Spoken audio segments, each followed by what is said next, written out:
In all circumstances, give thanks, for this is the will of God for you in Christ Jesus.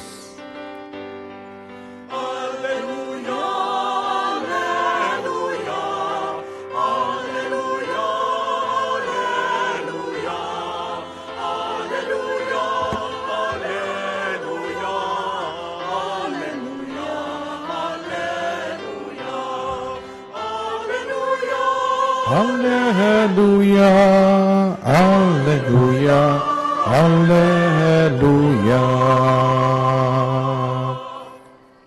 The Lord be with you. And with your spirit. A reading from the Holy Gospel according to Saint Luke. Glory to you, O Lord. As Jesus continued his journey to Jerusalem, he traveled to Samaria and Galilee. As he was entering a village, 10 lepers met him. They stood at a distance from him and raised their voices, saying, "Jesus, Master, have pity on us." And when he saw them, he said, "Go, show yourselves to the priests." As they were going, they were cleansed. And one of them, realizing that he had been healed, returned, glorifying God in a loud voice. And he fell at the feet of Jesus and thanked him. He was a Samaritan. Jesus said in reply, 10 were cleansed, were they not? Where are the other 9? Has none but this foreigner returned to give thanks to God? Then he said to him, "Stand up and go. Your faith has saved you." The Gospel of the Lord. Praise to you, Lord Jesus Christ. Sumainyo ang kapayapaan. Palakpakan natin si Lord ng malakas na.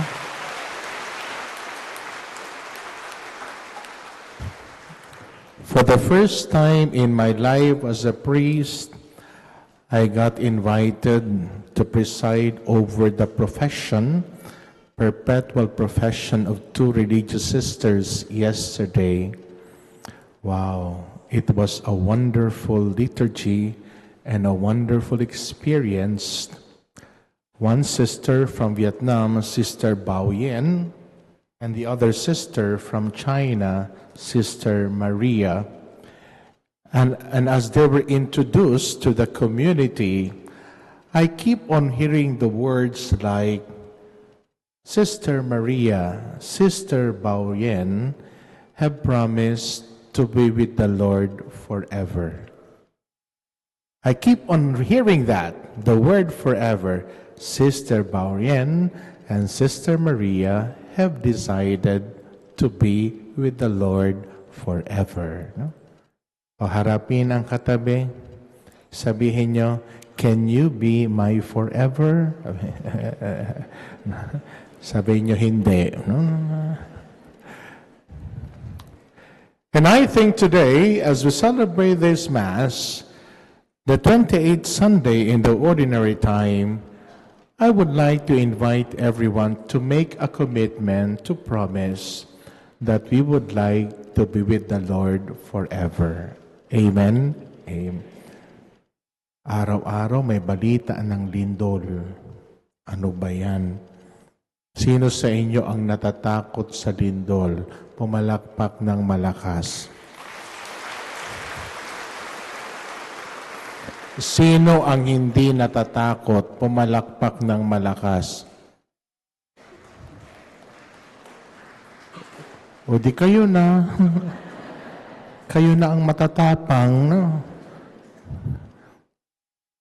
Not only that, even flu. Wow. How many are we in the house? We are 15 in the cloister. Nagkasakit yung isa, bago gumaling, lumipat sa isa. Bago gumaling, lilipat sa isa. Grabe ang flu ngayon, palipat-lipat. Hindi titigil hanggang hindi naubos ang miyembro ng pamilya. A lot of students and even teachers are not coming to school because of the flus. Grabe ano? Iba na ang flu ngayon. And with all this, let us always make a decision to be with Jesus forever. Amen? Amen. So 3 things I would like to share to you today. The first, we are all invited to walk together in faith. When I say walk together in faith, what do I mean? In our first reading, Naaman, a powerful commander, suffers from leprosy, a disease that isolates and humbles him. Alam nyo, mahalaga na hindi dapat tayo nag-iisa. We walk together, and you know, sometimes, even when we are with others, we still feel alone and isolated. I think the challenge will always be not to be alone, but always to be with others, to be together as one people of God, walking in faith. And maybe the loneliness of Naaman was not because of leprosy. The loneliness of Naaman was because he was isolated, brought about by his leprosy. Okay naman magkasakit, parte ng buhay, kung meron kang kasama at nag-aalaga sa'yo. Ang matindi, nagkasakit ka na, nag-iisa ka pa. And that's very cruel. So number 1, we are all invited to walk together in faith. Naaman's journey shows that God's grace works through humble faith and simple acts of obedience. In the opening prayer, it says there, we pray for the grace that goes before us. When we walk with faith, then we understand that the grace walks before us. But walking together is not enough. The second invitation is to journey together. Iba po yung to walk, iba po yung to journey. To walk is measuring of distance, but to journey, the focus is the destination. And what is our destination? Paul reminds us that the gospel is for all. The word of God is not chained. The gospel is for all. Could you please say that together? The gospel is for all. Say it. The gospel is for all. Ngayon pala, today is Indigenous Sunday. May kwento sa akin ito ng kaibigan kong pare na sila ay namumuhay kasama yung mga indigenous people. Pag naglalakad daw sila sa bundok, may makita silang bungang kahoy, syempre, along the way, kukunin nila para pagkain. So pagkatapos noon, may makikita pa silang iba, sabi daw ng pari, meron pa. Sabi daw ng mga kasama nila mga Aita, Father, wag natin kunin lahat. May mga dadaan pa ring iba para na rin yun sa kanila. Wow! Galing, no? Yung kwento ni Cara David, nangingisda, kasama rin daw siya. Maraming isdang nakita. Hinuli lang daw, mangilan-ngilan. Sabi ni Cara, bakit hindi natin huli? Napakarami. Sabi daw ng mga katutubo, huwag po natin kunin lahat. May iba pang nangangailangan. Wow! O harapin ang katabi, sabihin mo, kinukuha mo ang lahat. Sabihin niyo, kinukuha mo ang lahat.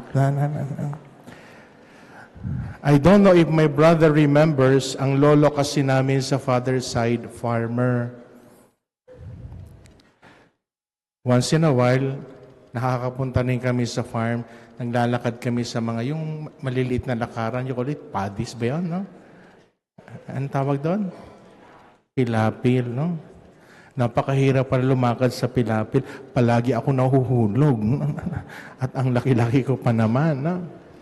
But you know, I enjoy going, especially if it's harvest time. ang saya-saya pag harvest time.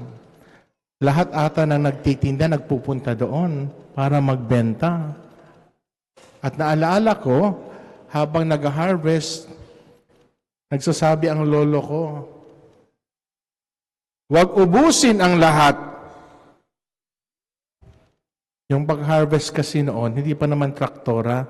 Yung pag-harvest noon, they use a sickle. You know? Ang Tagalog ng sickle? Basta. Pag gumaganon ka, you don't get everything. May mga natitira. Di ba? Sabi ko, bakit naman may itinitira pa? But that's the purpose of harvesting. After waiting with so many months, and harvest time comes, then it's an opportunity to get everything. Sabi ng lolo, may mga darating. So pagkatapos mag-harvest, after 2 or 3 days, may magpapaalam kay lolo. Sila naman yung mga itinira para na rin yon sa kanila. If only we can have that mentality as we walk together and as we journey together, wow, then we all understand that salvation is for every one of us. Amen? Sabihin sa katabi, inubos mo na ang lahat. Sabi nyo nga, so that's the second. And what's the third? The third is, we thank the Lord together. Could we all say that? We thank the Lord together. Say it. Nakakatuwing dalawang madre, si Sister Baoyen, well, she is called Teresa. She belongs to a family of 6, I think. His brother will also become a priest. Another sister, kapatid niya, is already a religious. Out of the 6, 3 sila naglilingkod sa simbahan. Wow. Sister Teresa, I think there are 4 or 5, and 2 of them are sisters. Wow. Uy, mga magulang, huwag naman yung ubusin ang lahat. Magtira naman kayo para kay Lord. As your thanksgiving to the Lord, you offer your children to become priests or religious sisters. Amen? Parang nalungkot kayo.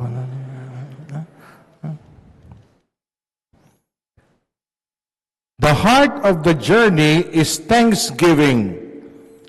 One of them, realizing that he had been healed, returned glorifying God in a loud voice. And he fell at the feet of Jesus and thanked him. In the gospel, what do we hear? Jesus asked, "Where are the other 9?" Reminding us that many of us receive blessings, but few of us would return in thanksgiving. Maraming nakakatanggap, pero iilan lang ang bumabalik para magpasalamat. Gratitude transforms healing into relationship. It brings us back to the source of life, and the source of life is no other than Jesus Himself. Alam niyo, my brothers and sisters, true discipleship means not only asking for mercy, but remembering to give thanks. Ulitin ko, true discipleship means not only asking for mercy, but remembering to give thanks. Marunong magpasalamat. Sabihin niyo sa katabi niyo, marunong magpasalamat. Sabihin niyo, marunong magpasalamat. You know, we keep on hearing the word synodal. And as a synodal church, we walk together in thanksgiving for God's mercy, healing, and the gift of each other on this shared journey. And Jesus will tell us, stand up and go. Your faith has saved you. Ang ganda, yung patapos na yung rite, si Sister Teresa and Sister Maria, they were seated with their families. After the giving of ring, before the end of the Mass, the two of them has to leave their family and they transferred to the community of sisters. Wow. And not only that, as a final remark yesterday, Sister Teresa will be sent on a mission. Wow. Iiwan niya ang magulang at pupunta sa lugar na kung saan siya ipapadal ng congregation at doon niya ipapamalita yung kaligtasan na dala-dala ni Jesus para sa ating lahat. My brothers and sisters, today, don't forget the 3 things. Number 1, walking together. Sabihin nyo, walking together. Say it again, walking together.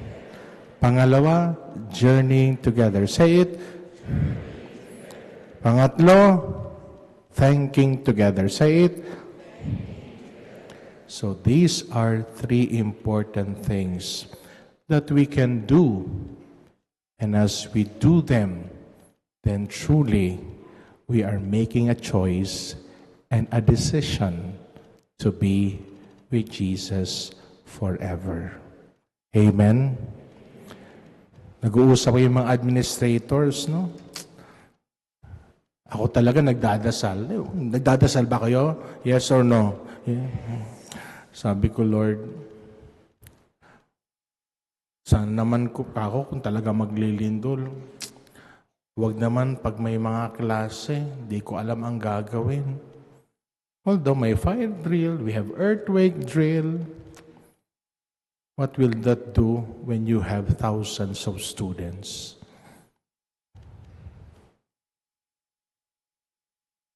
Sabi ko, Lord, wag naman sanang gabi, magkakagulo, hindi namin alam ang gagawin.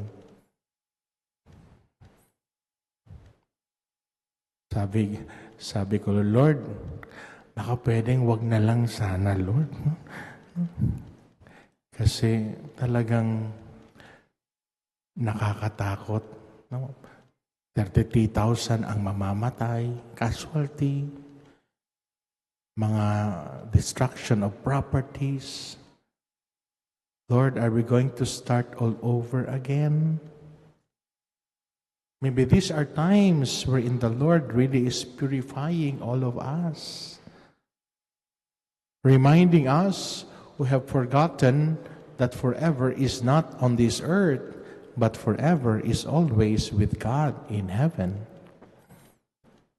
Maybe it is reminding us that every day we make a choice and we make a decision, and that decision will always be a decision to be with God. Amen? O harapin ang katabi. Sabihin mo, handa ka na ba? Sabi nyo, tanay nyo, handa ka na ba? Sabi nyo nga, uy, sabihin nyo, handa ka na ba? Sino na sa inyo ang handa na? Pumalakpak ng malakas. Dahil handa na kayo, kayo ang mauuna. Nakakatakot, di ba? No? Kagabi nga nag-uusap-usap kami sa bahay. No? Sabi ko pag may nakaramdam ng lindol, yung isa tatakbo, buksan ang pintuan pababa. Yung iba, gigisingin, siguraduhin na nagising lahat, walang naiwan. Yeah. Kinakailangan din siguro mag-earthquake drill ang bawat pamilya. Hindi naman sa pananakot, kinakailangan din siguro yung maghanda, no? Maghanda. Well, of course, we try to do our best, but the best preparation will always be to pray before going to bed. Amen? Huy, amen? Yun ang gagawin natin, no? Lord, totoo lang, Lord, natatakot po kami. Wala naman siguro, Lord, na taong hindi natatakot sa mga nakikita namin. Umiikot, Lord. Nandito na, Lord, sa Luzon. Baka, Lord, pwedeng ibalik mo naman kung saan-saan. Huwag naman, Lord, no? Pero yung mga tao, grabing speculation. Ala, galing sa Mindanao, pupunta sa Bisaya, pupunta na sa Luzon. Pumunta nga sa Luzon, di ba? Let's not speculate, because as we speculate, all the more it creates a lot of fear. But the best thing to do is to assure everyone, well, maghanda po tayo, mag-simulate, mahalaga yon, pero napakahalaga yung really a commitment to live a good life every single day. And that's our commitment to be with the Lord forever. Amen. Napansin ko doon kay Sister Baoyan and Sister Teresa. Because I was the presider for their perpetual commitment, I noticed that their face were really shining. Wow. Ganun pala, no? Kung masaya ka, and then you are at peace, your face will show it. No? Tingnan nyo nga yung mukha ng katabi nyo kung shining ba yan or gloomy yan. Tingnan nyo nga. Kahit ano atang pula ng pisngi, parang hindi pa rin. No? Siguro that's the best test every day. When we have a shiny face, that means we trust the Lord. We trust the Lord. And we don't trust Him 50%. We trust Him 100%. Amen. We walk together, we journey together, and we thank the Lord together. Our commitment would always be to choose to be with the Lord forever. Amen. Amen. Yon ang forever natin. And you know, during the picture taking, may lumapit sa aking isang lolang madre, no? Sabi niya, "Huy!" Sabi ko, "Huy din." Sabi niya, "Hindi ko nakakalimutan." Sabi niya, "Hindi ko nakakalimutan yung promise ko sa iyo since we met years back." Sabi ko, "Ano yung promise mo sa akin?" Sabi, "Ikaw nakalimot ka. Ako hindi ko nakalimutan. Nung pinangako ko sa iyo the first time we met years back, I told you every morning I will pray for you."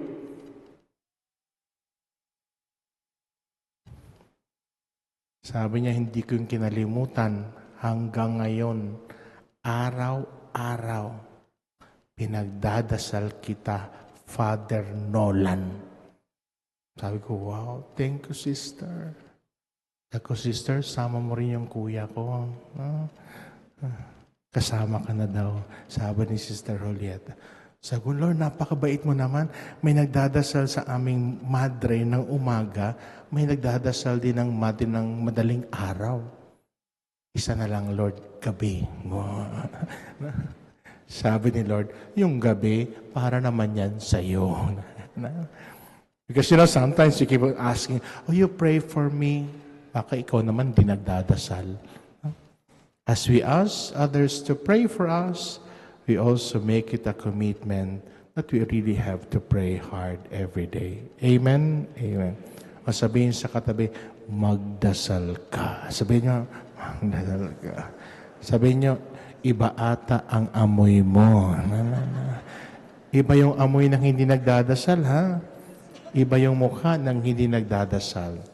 So my brothers and sisters, 28th Sunday in the ordinary time, we walk together, we journey together, we thank the Lord together, and we promise and make a commitment to be with the Lord forever. Amen? Please stand.